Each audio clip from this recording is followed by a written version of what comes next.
లాలూ ప్రసాద్ గారికి ఇది నిజంగా ఒక బిగ్ షాకింగ్ న్యూస్ అనే చెప్పాలి. ఎందుకంటే అంతకుముందు రైల్వే మినిస్టర్ ఉన్నప్పుడు లాలూ ప్రసాద్ గారు ఒక అభియోగం అయితే ఆయన మీద పడింది. అదేంటంటే మరి ఆయన రైల్వే మినిస్టర్ ఉన్నప్పుడు ఎవరికైతే ఆ రైల్వేలో జాబులు కావాలంటే అంటే చిన్న చిన్న జాబులు ఉంటాయి కదా, ఏది లైన్మెన్లు అని చెప్పేసి ఇలా చిన్న చిన్న జాబులు ఉంటాయి కదా, ఆ జాబులు కావాల్సి వచ్చిన వాళ్ళని మరి ఫస్ట్ అవుట్ సోర్సింగ్ పద్ధతిలో తీసుకుని దాని తర్వాత పర్మనెంట్ చేస్తారు.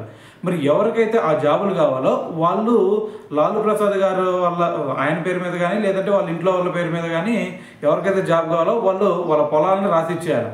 సో అది ఎకరం కావచ్చు, ఎకరం కావచ్చు, ఎంతైనా సరే.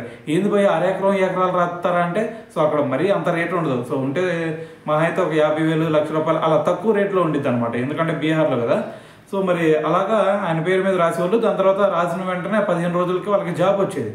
సో మరి ఒక అవుట్ సోర్సింగ్ పద్ధతిలో తీసుకునే వాళ్ళు దాని తర్వాత మొన్న పర్మనెంట్ చేయడానికి రీసెంట్గా మరి అది కొంచెం ఇబ్బంది అయిందనమాట పర్మనెంట్ చేయడానికి. సో అందుకని చెప్పేసి వాళ్ళందరూ ఏం చేశారు, ఈయనకి ఎగ్నెస్ట్గా తిరిగారు. సో ఎగ్నెస్ట్ అయిపోయి మరి కేసు పెట్టడం జరిగింది. సో దీని మీద ఇప్పుడు ఈడీ అలాగే సిబిఐ విచారణ జరుగుతుంది అనమాట.